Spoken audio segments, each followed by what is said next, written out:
Welcome to the Gentle Rebellion, where overwhelm is optional.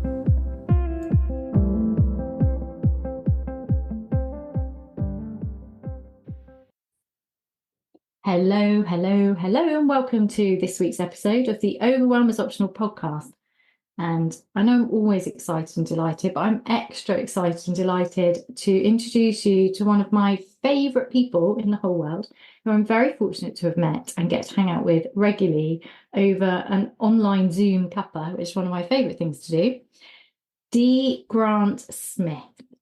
Dee Grant Smith is a story smith, a teacher, a self-concept specialist, according to his LinkedIn profile. I'd say he's a whole load of other brilliant things, which I hope that you're going to get to experience even a little bit of the magic that happens when you get to hang out with him today.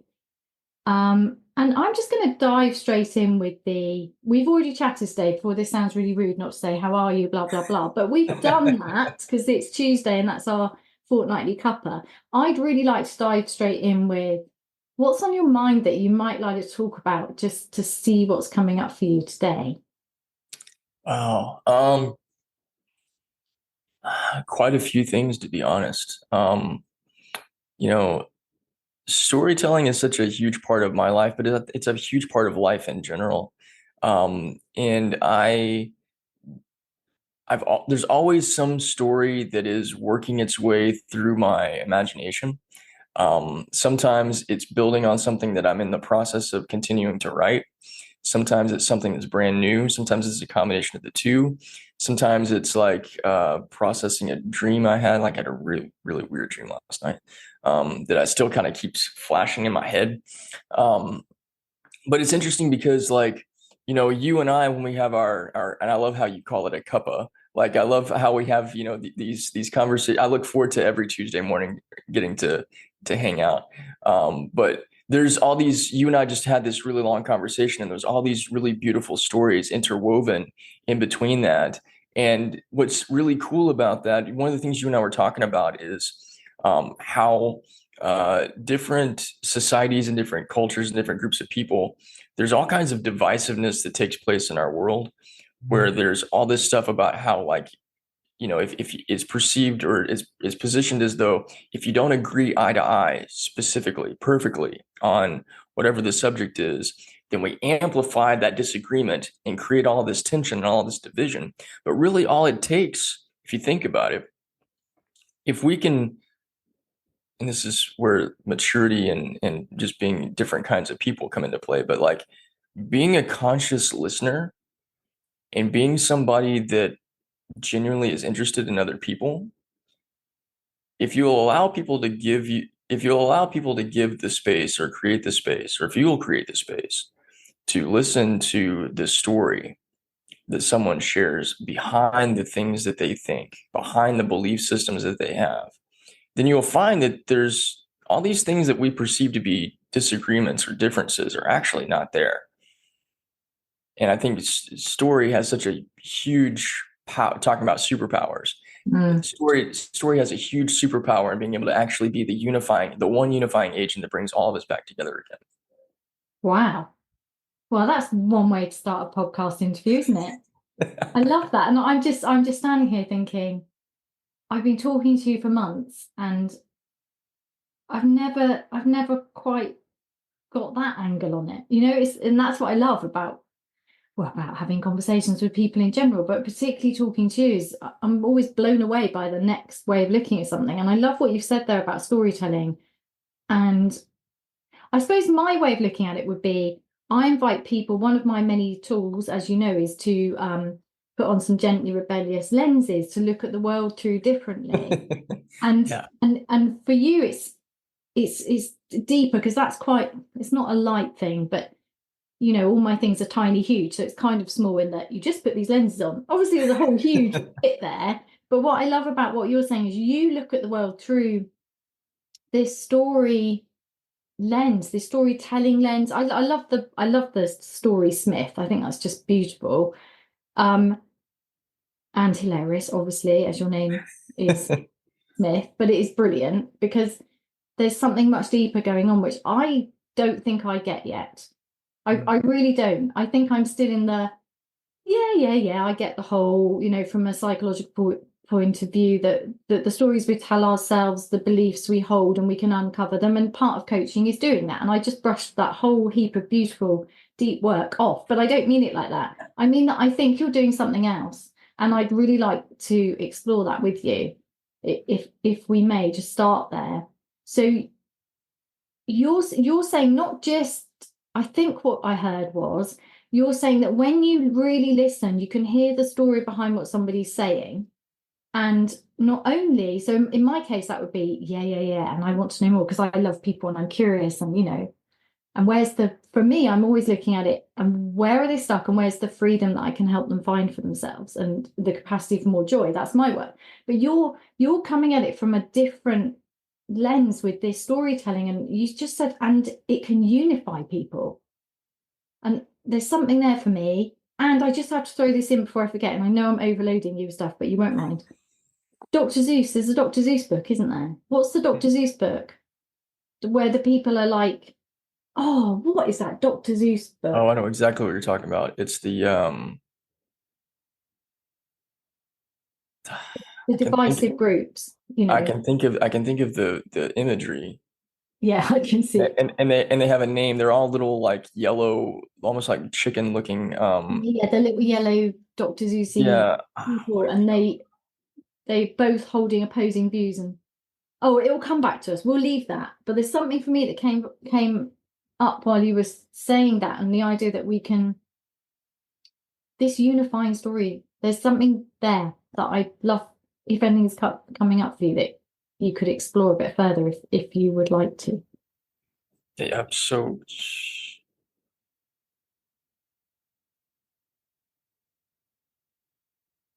I love that you're taking notes. well, actually, I'm looking for the Dr. Seuss book. It's the. Taking notes. Why is it not the first one that pops up? Because he wrote a lot of very, very cool books. We have a Dr. Seuss tree in our garden that I would have chopped down on the grounds that it's odd looking, but the Sneetches? Yeah, is it the Sneetches? That's what it looks like. But I don't think that that's what it is. I thought it was a different. This is what happens when you start talking to people that like are so obsessed with storytelling. Yeah. Like, okay, we got to make sure we get this right. Or at least that's the way I am. You know what? It's not that important. I want to point out something about your storytelling and the story you just told me in interpreting what it was that I shared with you. So you said, this is what I think I heard. Yeah. And in you qualifying and like giving a little opening to what it was that you shared in that way, you told me a story about how you are a very sensitive person that wants to make sure that you and I are actually hearing each other correctly.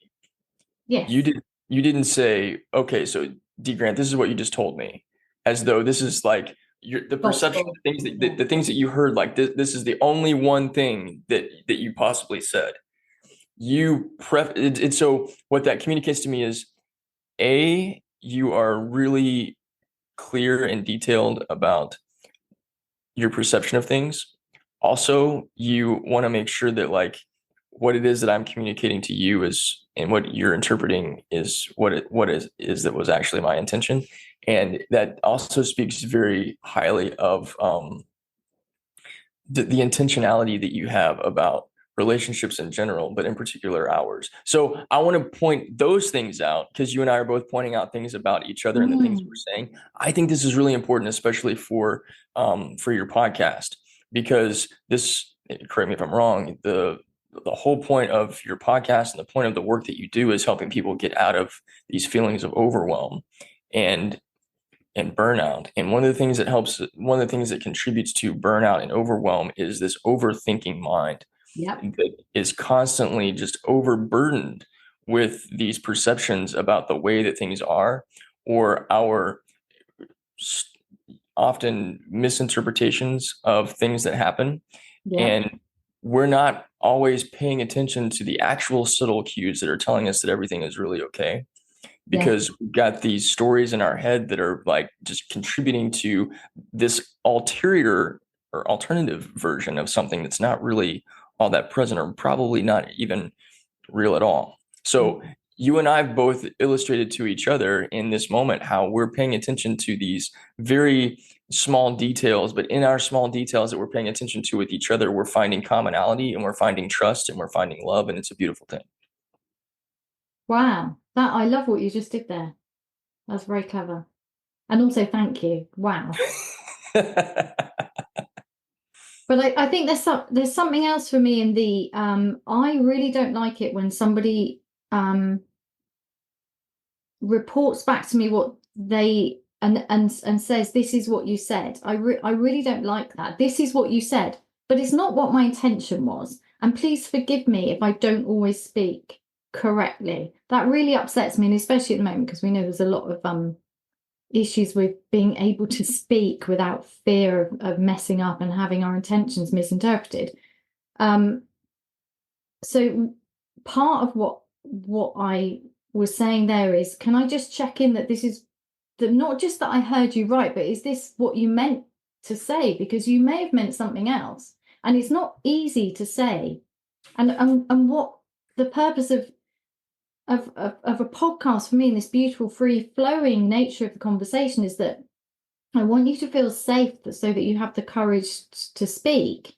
And without that safety, I know that you will share less, not because you're not an incredibly courageous person who's very good at sharing things, but just because that's the nature of how we are as people. And the safer you feel to say, actually, it's not what I meant, or I want to change my mind, or actually, now you've said that, I think that's not quite what I meant. Unless we can have those kind of conversations with each other, we're just repeating nonsense at a shallow level.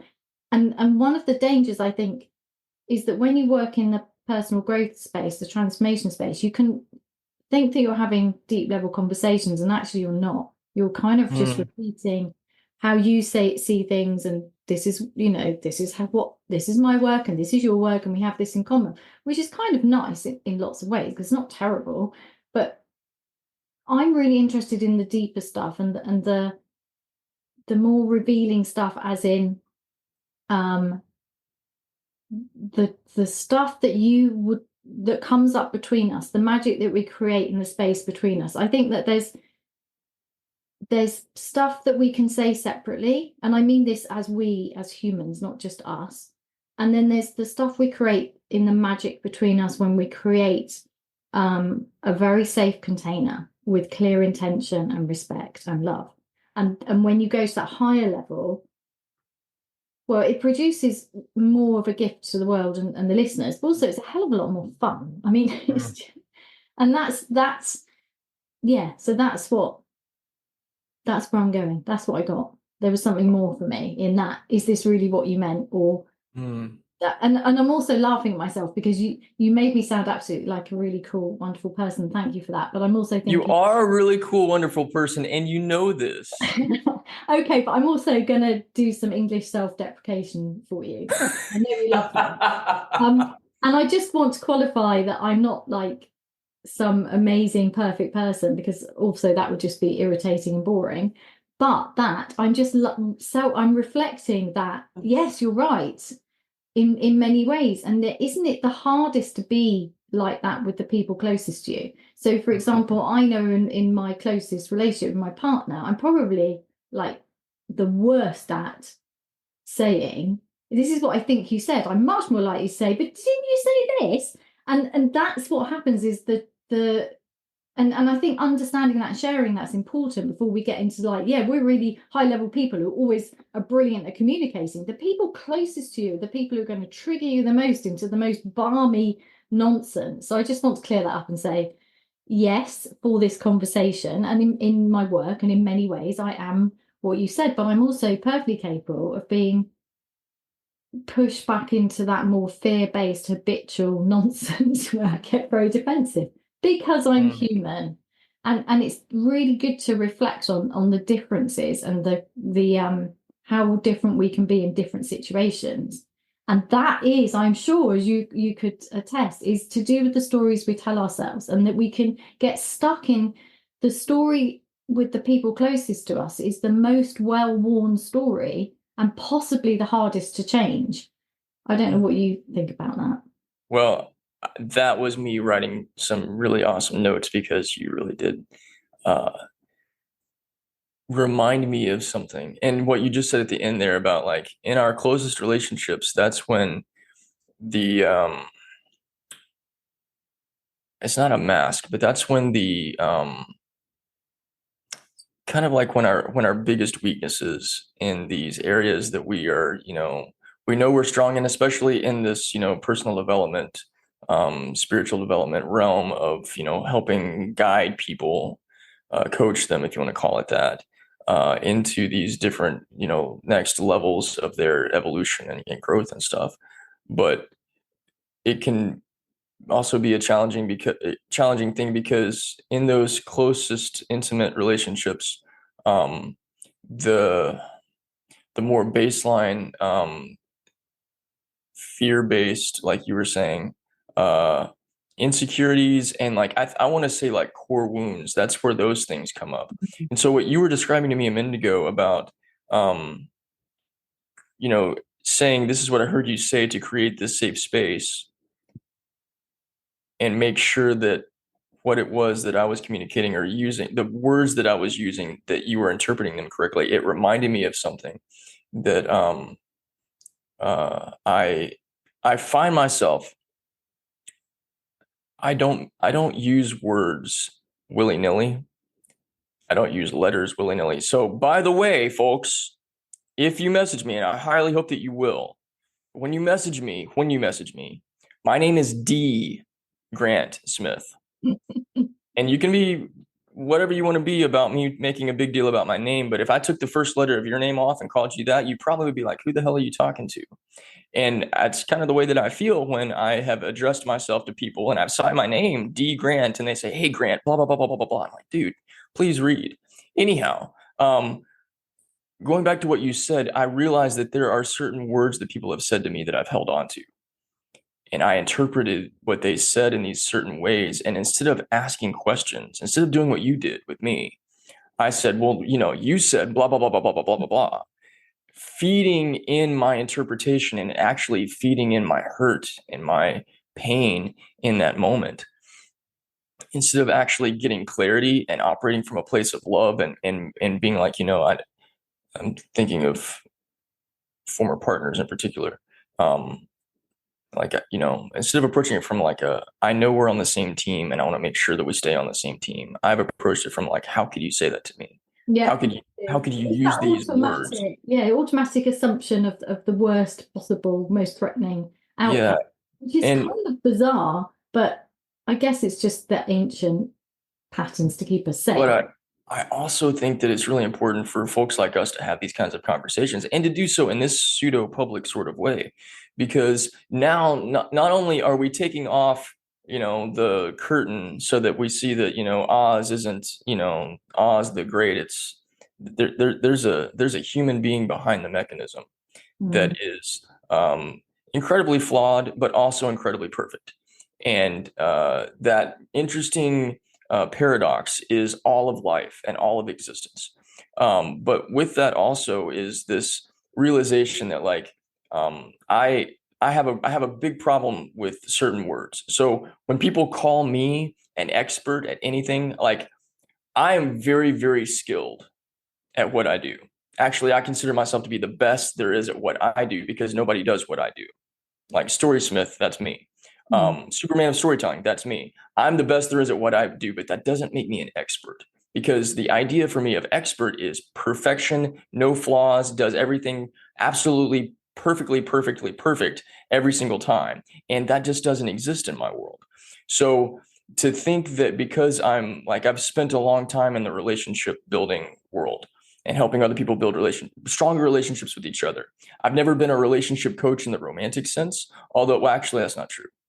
I have coached a couple people in their romantic relationships, but like I have experience and I'm really good at that, but like I don't have all the answers and I don't know everything. So for anybody that's been in a relationship with me in the past, I think they felt this actually has been vocalized, this pressure that they felt Like, oh, you're the relationship growth farmer. That was one of my brands for a little while. You're the relationship growth farmer. Do you know how hard it is to be in a relationship with you? Like, it should actually be easier, because if the pressure's on anybody in this, it's It's on you. me. Because you can't Yeah. be a guru in your hometown, as James Wedmore, previous mentor of mine, says. You can't be a guru in your hometown. So you're just, I always find it funny because you, and in particular, but lots of people say, oh, you're so calm. And yet my closest family would just laugh and say, no, she's really not. But actually, I am. But they will remember the times when I've been the stressed, wailing banshee when I was burning out. There'll be the times they'll remember when they were children. My adult children will still remember the times when I was just like so stressed and they were so naughty. I shouted at them. Like you just get that, you get that stuckness, don't you? In particularly, I think, family relationships, because I don't know about you, but I find the absolutely hilarious paradox about romantic relationships is that you wait and wait and wait for this person, and then you find them, and it's like, yay! And then you discover that actually it's just a mirror. It's just a mirror to work through your junk. So that I always just find that hilarious, looking back to, my Bridget Jones days. Do you have Bridget Jones? Yeah, my Bridget Jones days. My cultural references there.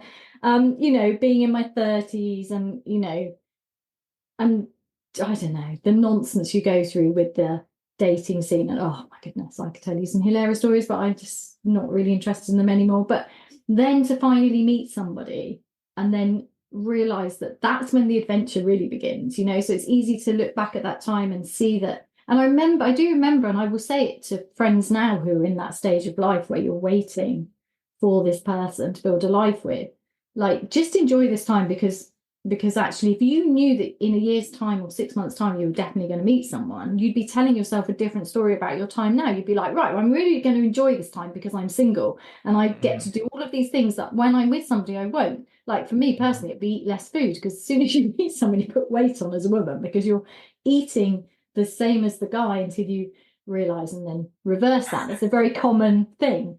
So I just have a different size plate when I can now. But yes, anyway, I'm rambling now.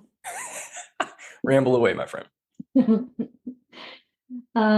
Yes, so what I was saying is the whole families are like this pressure cooker. So instead of it being so on the one hand we have this, they're incredibly important to us and we love the people closest to us and we build this life and we love our home, and the people they're an essential part of our life and who we are. But on the other hand, it's always the worst thing, isn't it? You feel, at least I can easily get into that feeling, the feeling judged by them, and and it's not true, actually. I mean, it may be by adult children, because I think adult children do go through several phases according to the season of their life. I mean, I know I did, where you're trying to create your own life, so you look back at your parents and judge them and want to do things differently until you work out that actually that's really hard and they weren't so bad, depending on your situation, because we're all different. But now I've lost where I was. It will come back if it's important, because this happens and that's okay. Pressure No, cooker. it's gone. What was I saying? The pressure cooker of family. Yeah, the pressure cooker of family. No, that's it. I think it's just that paradox, isn't it? Between we love them, we need them, and then on the other hand, we're assuming that they're judging us when they're not. They're actually loving us more than anybody in the whole world. So what is that about? And I don't know if it's to do with the parent-child relationship, because actually the parent-child relationship that's what we're learning first, and there is judgment in that, because as a parent you are judging this child. Like, are they going to hurt themselves? Are they repeating behaviors that's going to make them completely unsocialized? And if they're unsocialized, we know statistically that's not great. You raise unsocialized children. It's like unsocialized puppies. They just become a problem. They don't fit in anywhere. They get punched on the nose. Don't do that. Sort them out. So there is that. That's what we grow up in, isn't it? Love and judgment. Is your behavior acceptable? As a parent, you've definitely got that with children. Is their behavior acceptable enough to go out into the world and be safe and loved and be successful? So is there something need to do. And it's really hard. Parenting is just really, really complicated, and we all mess it up to a certain degree and then have to kind of undo the stuff as, as we untangle from our families, and then we create families of our own. But I think there is that love and judgment at the same time. And it yeah, so it's always, yeah, you cannot be a guru in your hometown. So I sometimes wonder if and I think this is true of many helping type professions, that it's very easy to give your best to not strangers because they're important, like clients and colleagues. It's easier actually to be at your best in your work than at home. Of course it is. But I'm sure, go on. I want to kind of challenge that idea Yeah, though. please do, because I don't like it. I'm not happy with how I've got to that. But I'm wondering if it is easier because I people wonder, are addicted to work. well, I wonder if the idea of giving your best to a stranger or somebody that you're working with is actually your best because you're not showing these sides of yourself that your family gets to see. Like if that's actually your best, or if that's just, Oh hey, no, it's the polished, with the with most my empty. with my clients, they're getting the slice of pizza that has all of the toppings and in large portions, because however the pizza was cooked and baked, or and I make a lot of pizza. It all ended up where if I slice it this way, this one piece is going to be like the creme de la creme of all slices. And I want to make sure that my client gets the creme de la creme of all slices because I want them to feel like they've gotten the most bang for their buck. But the rest of my family is going to get the whole rest of the pizza, and they better not complain because I made a pizza for them. So come on, guys, let's just, give me a break here. So which one of these is actually the best? Which one of these is the real deal? And I want to say that it's not an either or proposition. It's actually the whole pie. And the whole pie, the one that gets the whole pie is us. So the one that gets the best of us is us, if we'll allow ourselves to see it that way. Because with ourselves, we're the most unadulterated, the most unfiltered, the most the most real and the most raw. And we are, whether we're consciously aware of it or not, and this isn't about being manipulative in any way, shape, or form, it's just the nature of the human psyche, is we're presenting a part of ourselves to people in every relationship. My best friend, or my best friends, but my two biggest friends in particular, they know every side of me, but there's still parts of me that they don't know. Mm. Because I have not been able to be that purely raw, real, intimate in the deepest senses with anybody. There's one person that I think at one point in time knew me better than anybody else did, but my life has changed since then. So that story is no longer even true. The one person that knows me better than anybody in the whole world is me. And so I'm at my best self when I'm actually with me, not when I'm with anybody else. Right, so I'm going to challenge you on that. When did that happen? Because I would argue that a lot of the work I do is in helping people get to know themselves and love themselves and accept themselves and drop the judgment and allow themselves to be with themselves. Mm-hmm. So I don't feel like you're challenging me. I feel like you're like adding on to this story. no, I am challenging you. I want to know how did you get to be able to be happy with you, be comfortable with you, be at home in see, to me, because I was talking, I don't know who I was talking to anyway, and I mentioned the word ease, and they just went, oh, I love that word so much. I said, yeah, that's what we want. That's everything we do is in order to create this feeling. And Mm-hmm. to me, that ease is a feeling of being at home in myself, where I'm dropping the judgment of myself, where I'm letting myself be myself with myself. So when you said that, it sounded really awesome and cool and really nice. And I'm like, yeah, but when did you get to that? Because I know that you're deeply transformational in your storytelling. So did I get there? Here's the thing. So here's a Superman metaphor. Like Superman lands and then he flies away again. And then he lands and he flies away again. And that's the story of this whole process with this. Like I land in this place of unconditional love with myself and no judgment and no fear and no worry and no anxiety. And it feels easy and it feels wonderful. But then something happens and I fly away again. So like landing and staying grounded and not jumping and flying away and going off into these places where like those old stories come back and I react to them. I haven't gotten that level of solidarity yet. I love that metaphor. That's so good. Because that fits in with the whole gentle rebellion Zen premise of you are both perfect and a work in progress, and the work is to let go of all the ways you think there's something fundamentally wrong with you. So that's that, isn't it? That's that Superman flies off and he comes back. I just love that. And can we just do a quick shameless plug for our superhero series? Because I feel like because we did it live on LinkedIn and because I haven't got the recordings and put it on YouTube or put it on the podcast, so I feel like if people like this conversation, then they would love to listen to our crazy but brilliant superhero series. So is there a way to watch it on LinkedIn, even though because I'm not up with the tech on that? On LinkedIn, yes. On YouTube would be easier. So YouTube. I've got because I streamed it to my LinkedIn and to my YouTube channel. So my YouTube is simply at D Grant Smith.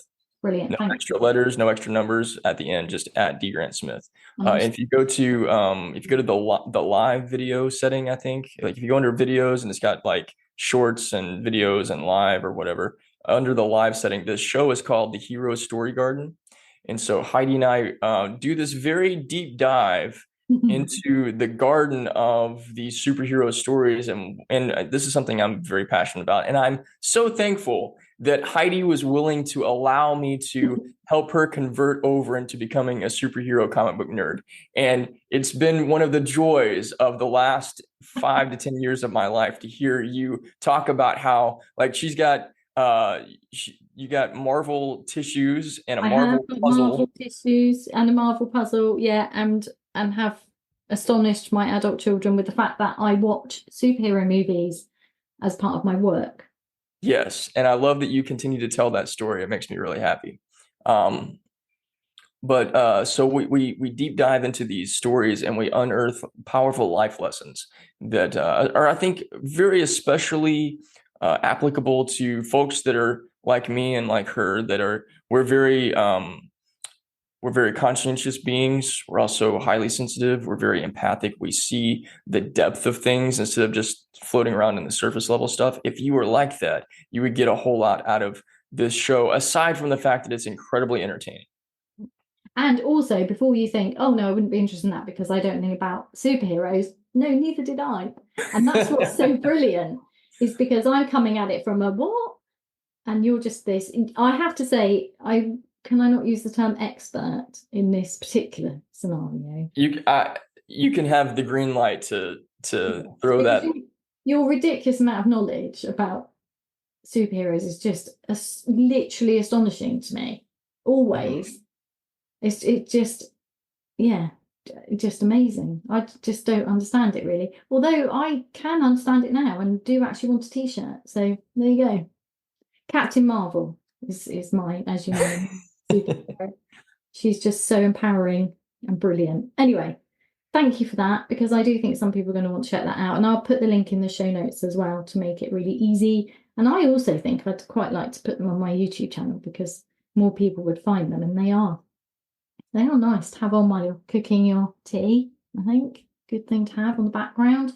I had who was it? Somebody contacted me and said their child was, who was that? Who said that? Their child was they were listening and their child, 9-year-old child or something, was being bullied at school and heard me talk Oh, about Captain Marvel and was yeah, it just, was Kristen. oh, No, so good. So what was it? lovely. Such a lovely story to know that we were just chatting and this schoolgirl just heard this and it Hmm. lived. And that was just so, yeah, check them out. Anyway, Where should we go now with this? I'm still like itching to talk more about storytelling. Well, it's Yeah. your show, so we scratch whatever itch you want to scratch. I really just want to know more about this is what I'd like to know.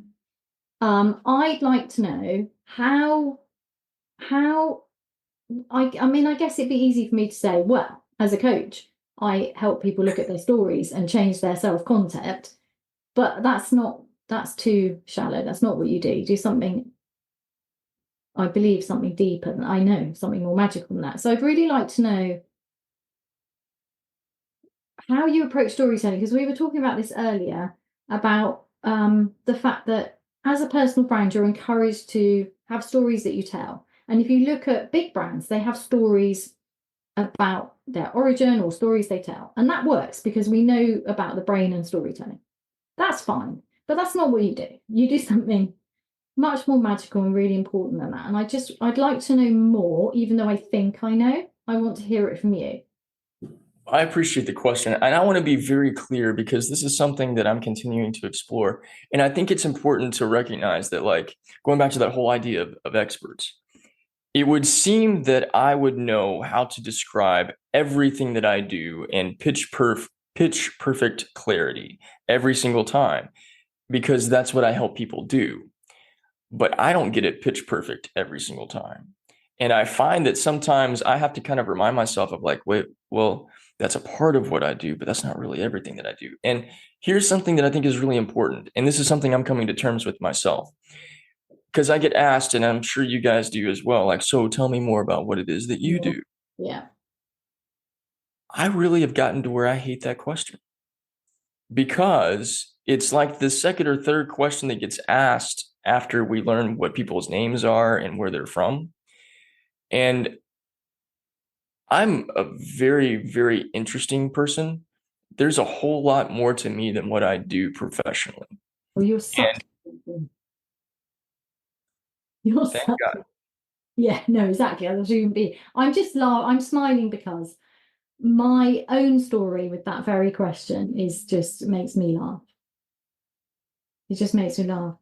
To the extent that um I went through a stage of my life when I made up lots of answers. I can't remember them now. You know, like you just write down lots of silly answers to what do you do because you don't Yeah. like the question. Because but then I chilled out a bit about it and decided that the reason we ask that question, if people are asking that question out of genuine curiosity, then although it feels pigeonholy and it feels like it can feel judgmental. It can feel like tick or not. And I've certainly been in situations where I've answered the question and felt dismissed. Definitely. Like I'm just in the wrong profession or I do the wrong thing.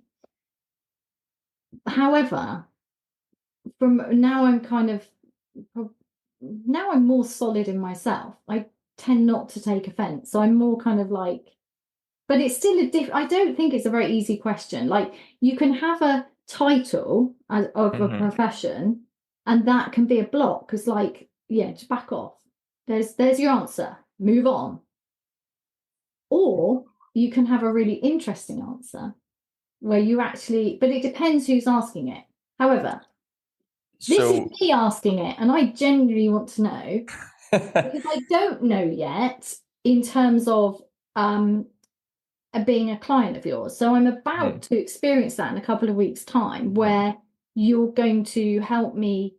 You're going to use your skills and storytelling to help me with my business, and I'm really excited about that. But we're recording that before this, and I kind of feel like I need to invite you back afterwards so I can talk about it. But we'll see what happens then because magic unfolds, and I'm just open to what will happen. So I'm really curious to know right now, with me asking you the question, Mhm. what would you say you do? What I help people do is number one, gain clarity on who they really are on the inside of themselves, the things that light them on fire in terms of their passions, and get out of whatever boxes that they might have put themselves in or let other people put them in to determine like the ways that they show up in the world. and gain clarity on what it is that actually lights their heart on fire. And then from that, being able to see themselves more clearly, to know not only who they are, but who the people are that they want to most serve and most help in the ways that they want to do that. And from all of that stuff, as you can see, this is an evolutionary process. It's not just one thing.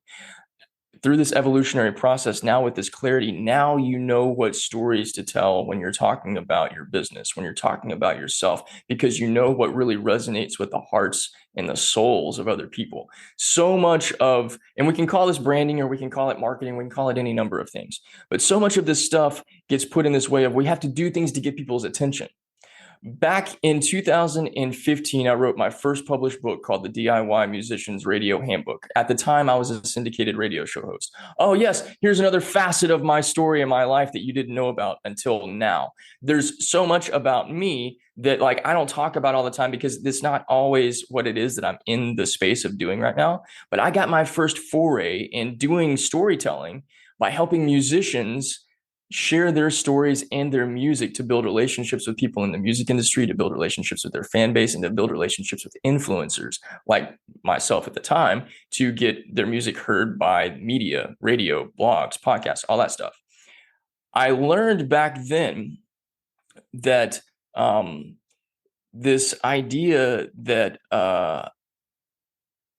I have to tell the same story over and over and over again, and I have to say it in these certain ways, and I have to get people's attention. But I also learned back then that at the time, this was 8 years ago, no, 9 years ago. At the time, I learned that goldfish and people had almost the same attention spans. Goldfish could hold their attention for about 7 seconds. And at the time, humans could hold their attention for about 8 seconds. It's less than that now, folks. Now goldfish have the upper hand or fin on us. They can hold their attention longer than we can. So if we are shooting for attention, we are shooting at a non-existent target. Why do that? We also know, thanks to the Heart Math Institute, that the heart emits an energy frequency that is 5,000 times as powerful as that of the mind. So if you are spending your time trying to grow your business or get your name out in front of other people, and you're trying to get their attention in order to do that, you are going to be struggling for a long time. If you are struggling at all right now with your marketing, whether that means you're struggling with getting anybody interested at all, or it's just not having the same sort of resonance that it used to, it's because you need to go for the heart, not the head.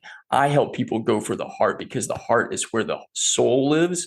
And that's actually, when you attract somebody's heart, they're not going away. They're going to stick to you, and they're going to follow you, and they're going to connect with you in the most deep, longevity, loyal, beautiful, amazing ways. That's what I help people do. And I use storytelling as the vehicle and the vessel to do that. I have goosebumps. That was so cool. Oh, I love that so much. And that's a really cool answer at a party. What do you do? It's a longer response than the typical elevator pitch. But I'm somebody that I'm cut from a different cloth, and I always have been. I guess I'm the black sheep of the family. I've learned this about myself though. So going back into, let's use Superman anyways. Superman, the first ever superhero, also the black sheep of his family, biologically and otherwise, because who else is like that? And if we go back to the olden days, prior to, I guess, 2005 or whatever, Superman, the only superhero that still wears his underwear red outside of his clothes. But you're not going to be a guy that fits in, or a girl that fits in, if you're the black sheep of the family, if you're the person that thinks differently than everybody else in your family or in everybody else in your friend group.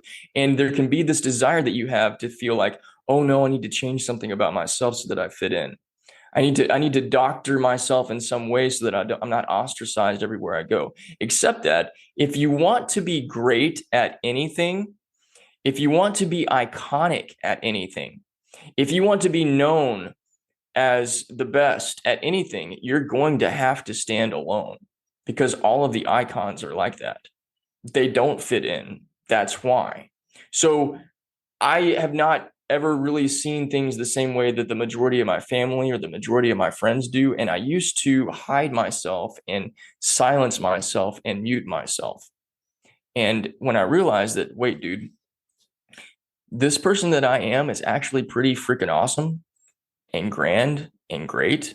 And my voice matters. Why am I being silent? Why am I not saying what it is that I want to say? Why am I not letting myself be heard? Because my voice matters and my story matters. That's when everything broke open for me.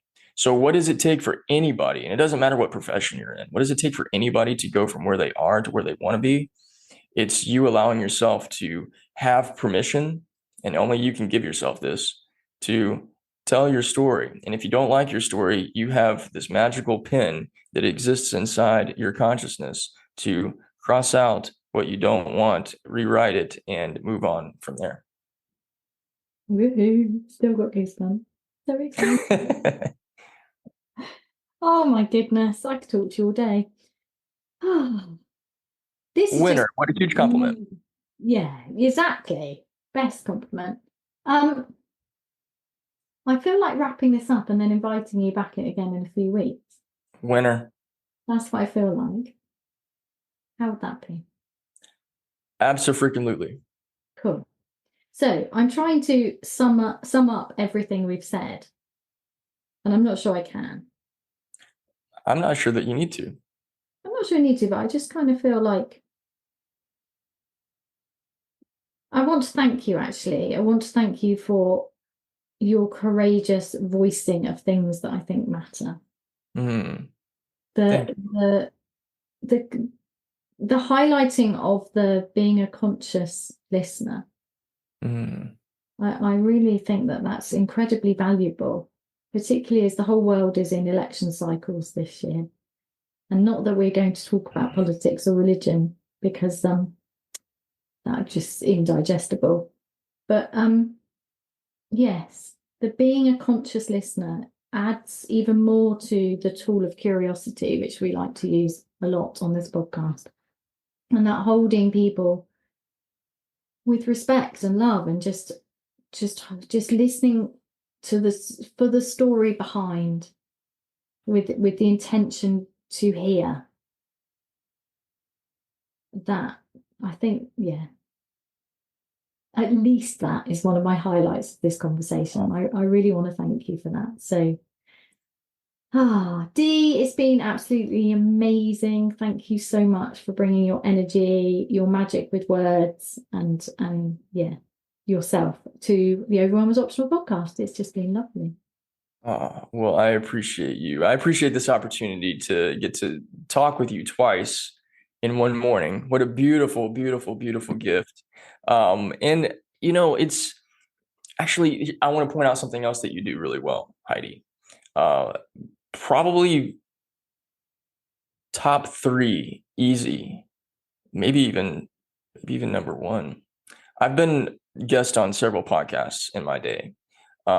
So part of my background also is I was a syndicated radio host, yes, but I also ran a radio station, and I taught people how to be on the radio, and I taught people how to do shows and how to create. I was an award-winning interviewer for different pieces, and I trained from the guy that taught all of NPR how to do interviews. So I know interviews and I know how to connect with people. One of the things, actually, I've got it right here. There's a lady that I heard in 2008. Her name is Valerie Geller. I keep this little sheet, little card, how to create powerful radio. One of the first things that she said, and I don't even think it's on this card, but she does it very well. She talked about it very well. She said, you want to give the impression that you were sitting in the passenger seat of somebody's car while they're driving, and you're sharing with them something that is going on in the world as though you're their friend and they know you. And you communicate that very, very well in the way that you present yourself, but especially in the way that you and I just had this conversation, because I never felt like I was being quote unquote interviewed by you for your podcast. Instead, we had this beautiful conversation that was incredibly interactive, and you didn't go through this same laundry list of questions that you ask every single person. And as soon as I finished answering the baseline answer, you didn't rifle off the next question from that. Every time I hear or see people being interviewed, and you and I both are friends with lots of people on LinkedIn that do shows and interviews all the time. When I watch my friends being interviewed in that manner, it makes me angry, because that person that is interviewing them might have this massive show with tons and tons of audience, but they're not actually being present with the person that they're quote unquote interviewing. And they're not listening to those answers that are being given from that person's perspective or from that person's heart. They're just going through the motions. You don't go through the motions with people. You are really intentional and really genuine. And this whole experience has been absolutely fantastic. And I feel so loved and so honored. And thank you for giving me that gift. Oh, I don't know what to say to that. So I will say nothing other than thank you.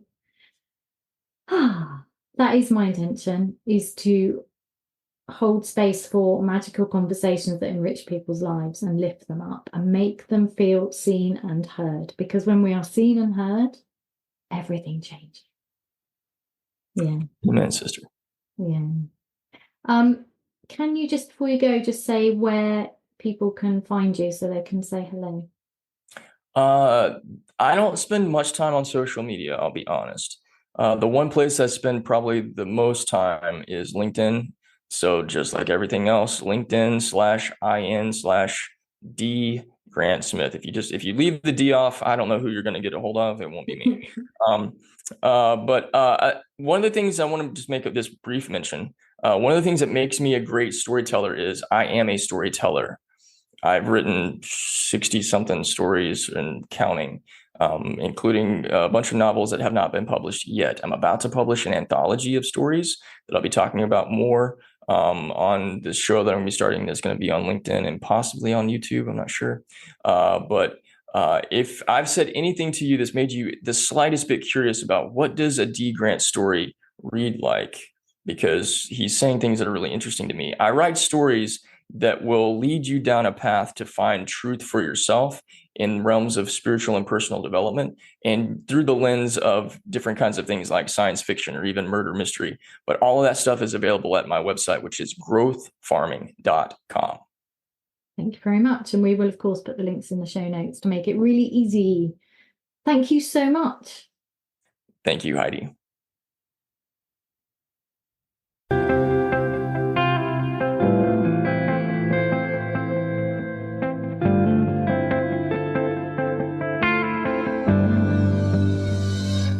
For more resources to help you gently rebel, please visit my website www.heidimark.co.uk.